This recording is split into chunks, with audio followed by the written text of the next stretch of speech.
Hello, BookTube. I thought I'd do a little mail with you today and take a break from watching coverage of Hurricane Florence as it bears down on North Carolina. The numbers don't look good. And these things are always prone to change, but if this storm continues the way it looks like it's going to be historic in terms of size and strength and direct hit and damage and rain. It's horrifying to think. It's horrifying to think what might happen, the worst of what might happen. So I'm taking a break from that in order to do some mail. We've got some mail packages here, and this little mail haul ends in a big box. So let's cue the shredder.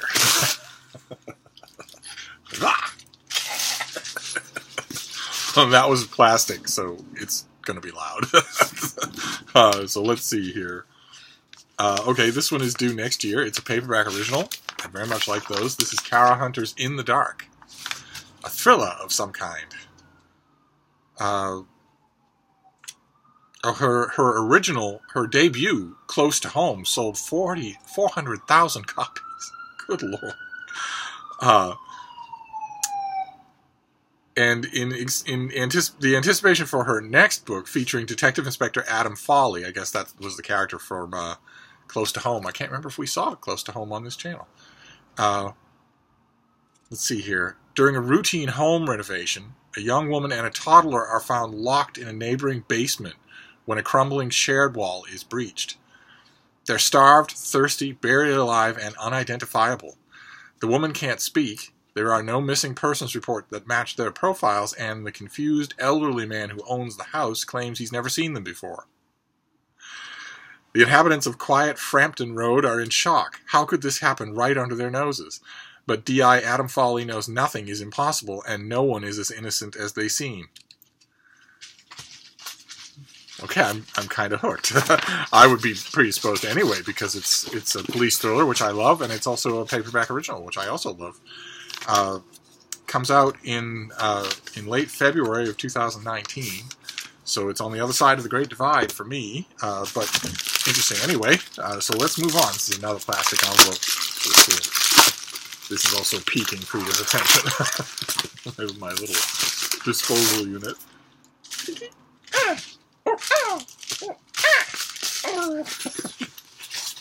Okay. Another 2019. It's only a matter of time until we have an entirely 2019 mail haul. That's bound to happen. I would think September would be right around when it would start happening. This comes out in January of 2019 by an old hand. This is Untouchable by Jane Ann Krentz. Dark, propulsive, and filled with shocking twists. Slow down there, Seymour. I'll be the judge of that. And if this book has a shocking twist anywhere in it, I will be amazed. Let's see here. So we're first. We go on and on about how wonderful she is. Okay, but we already know that she has millions of fans. FBI consultant Jack Lancaster, I guess, is our character for this book. Was a child when a fire burned through the compound of the cult where he was raised. Now he finds himself inexplicably drawn to the coldest of cold cases, particularly ones where arson is involved. His ability to crawl inside the mind of a killer is what makes him so good at his job, what helps give him answers that are so long overdue to the families of missing loved ones. But the more cases Jack solves, the more he slips into darkness, and the more he finds himself drawn to the one person from his past who's supposed to be dead. Quentin Zane, alive and well after the fire that presumed to have ended his life all those years ago. He's probably the cult leader. He's only got one thing on his mind: vengeance. Having solidified his position as the power behind the throne of his biological family's hedge fund, he sets out to get rid of the only men alive who threaten his plans, starting with Jack. Okay, so another police procedural, and another one that sounds really good. It's, again, 2019, so it's outside of my thinking at all, but I'll store these up on a shelf. So let's move on. Now we've got cardboard. These vacuum packed things that are so annoying. Let's see what this one is. Do you want this? What are you doing up on the bed? Huh? You want to say hi to your fans? You have lots of fans. Hi, baby. You want to say hi to everybody? I haven't seen your face in so long. Not that it really changes, but there she is. There's the Frida bee. There you are. Everybody likes you. Yes. Oh. Down you go. Do you want this cardboard, though? Probably do, yes. Alright, okay. Let's move on here. This is another 2019 release. Could this possibly be an entirely 2019 mail haul? Wouldn't that be amazing? This is a novel. Is this the third novel in a row? Yes, it is. As Long as We Both Shall Live by Joanne Chaney. A wicked, masterful examination of what happens when you're really, truly done making your marriage work. Okay. I don't know what that means. Usually that's right around the children start being born in an Irish marriage. After 20 years of running for the domestic marathon together, marriage, raising 2 girls, and shipping them off to college, telling their fair share of white lies along the way, Matt and Marie go on a hiking trip to rekindle their romance. Well, that's your first mistake right there. They walk along gorgeous trails, stay in snug cabins, and catch breathtaking views from steep mountain peaks. But the group gathered at the trailhead only sees one figure come back down the path. "My wife," he shouts. "I think she might be dead." Now you're talking. That's the only way, the only true path to marital bliss is an early funeral and a wake where everybody looks down at the casket and says, he looks good. Matt, but if he's alive and she's dead, then he's the killer. She didn't have an aneurysm or anything. Matt tells the park rangers that Marie fell off a cliff into a raging river below. Good luck to him. I told park police the same thing about Deb in 1977. They didn't believe me, and it turned out they were right. The rangers start a search, but they aren't hopeful. No one could have survived that fall. A tragic accident. But when a washed-up old detective starts asking questions, he doesn't like what he hears. The woman screamed, "Please don't," on her way down. Matt had been married before, and his first wife also died unexpectedly. Is Matt a widower or a cold-blooded murderer? Why does it always seem like it's the husband? I don't know, because they're characters in a novel? Wouldn't it be something if at the end of this book it turns out she did fall accidentally? That'll never happen, though. Okay, so the pub sheet says that in this book the author celebrates and subverts the domestic thriller genre. And this sounds fantastic. So what can I say? I know that I sometimes purport myself on this channel to be a big bad opponent of the made-up stories, but I would read this in a heartbeat if it weren't 2019. Okay, so we've got 3 2019 novels so far. It's 2 trends, all fiction and all 2019. Then we have one of these big vacuum-pressed things. Let's see what this is. Probably a finished copy.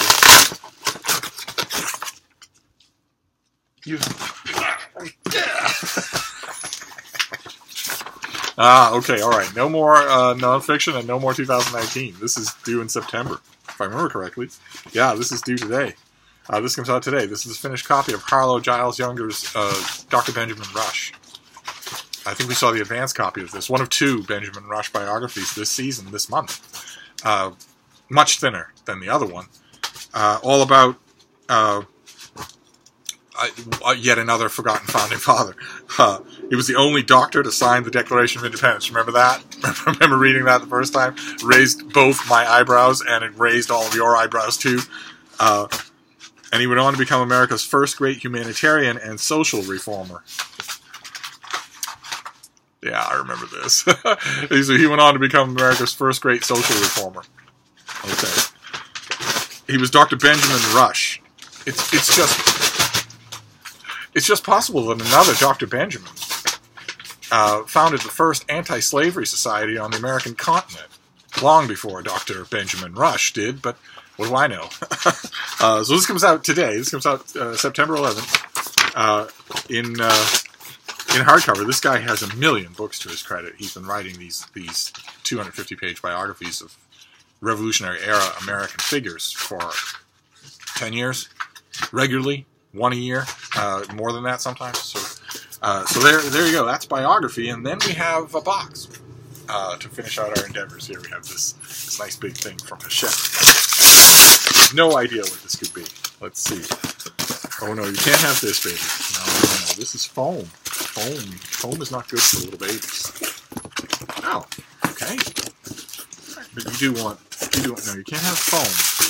You can have this box. I just don't know what you'll do with it. So let's break it down. And then you can decide what you want to do with it. There you go. I think it's a little too big for her. She's ambitious, though. I'll give her that. See? She's just tearing this stuff apart. And this is something we've seen on this channel before. I didn't realize that it was so big. The finished copy is considerably bigger than the advanced copy. This is Geoffrey Wawrow's Sons of Freedom, which is subtitled The Forgotten American Soldiers Who Defeated Germany in World War I. And the scuttlebutt, the talk of this book, is that it's deeply revisionist history. The standard narrative of American participation in World War I is that American doughboys were sent overseas right at the end of the war and had a marginal effect, one way or another. That it was Woodrow Wilson's folly to get involved in this war, but that it had no practical effect. And the talk about this book is that the author just goes back to the primary sources and proves that wrong 6 ways from Sunday. So it isn't that the American forces jumped in at the end of World War I, it's that the American participation brought about the end of World War I, and that if America hadn't participated, the ending would have been very different than the one that happened. Germany would have won. And I confess, I've had the advanced copy of this all this time, and I haven't got to it. I have to do that right away, because this date on this must be soon. Yeah, September 25th, good Lord. But as I've mentioned on this channel many times, I am all in favor of big, ambitious, revisionist history attempts. I'm all in favor of them. Bring them on, I say. If the author succeeds, then I get a new paradigm for how to think about something, and I absolutely love that. I love it when that happens. It doesn't happen often. It's tough to do, but I love it when it happens. I remember, like for instance, Gene Edward Smith's big biography of Ulysses S. Grant was the first biography of Grant that I'd ever read that made a convincing case that most of what we think of when we think of Grant's political career after the war was the product of Southern propaganda that hated him. It was utterly fascinating to have, the settled ground of my thinking on a subject just upheaved like that. And this could be the same way. And I'm all for it if it does. And, even if the author fails, even if an author tries to make revisionist history and fails, God, I've read so many failures along those lines, it's still a fantastic feeling because it puts you back on your pins and needles. It forces you to think, okay, well, I think this is a failure. How is it a failure? How can I back up that it's a failure? It's not just enough to say that it's revisionist history that's going against my settled understanding of a subject. Instead, when you're reading one of these things, you have to think, okay, it's not just that I have a different initial opinion of this subject matter. What is my opinion based on? And is it reliable? You have to dig right in other words, to the back of the book. You have to dig into the back of the book, rifle through the sources, consult them if you have any, find out what's going on. I absolutely love that process, and you don't get anything like it in fiction. Much so I apparently love fiction as I'm getting buried in it. So I need to do this right away. I need to read this thing right away, and that's fine by me. Okay, so great. All right, so there we are. So we have Sons of Freedom, a revisionist look at America's participation in the First World War. That's great. Then the finished copy of Harlow Giles Unger's Dr. Benjamin Rush, As Long as We Both Shall Live, a new foray into domestic thriller fiction. Untouchable by Jane Ann Krentz, another police procedural thriller. And In the Dark by Kara Hunter, yet another police procedural thriller. So, not bad. Don't know quite why Sons of Freedom was in a box, but Frida's certainly happy. So there you go. That is our mail haul for today. I'll wrap this up before it gets to 40 minutes, and I'll see you soon. Thank you, BookTube.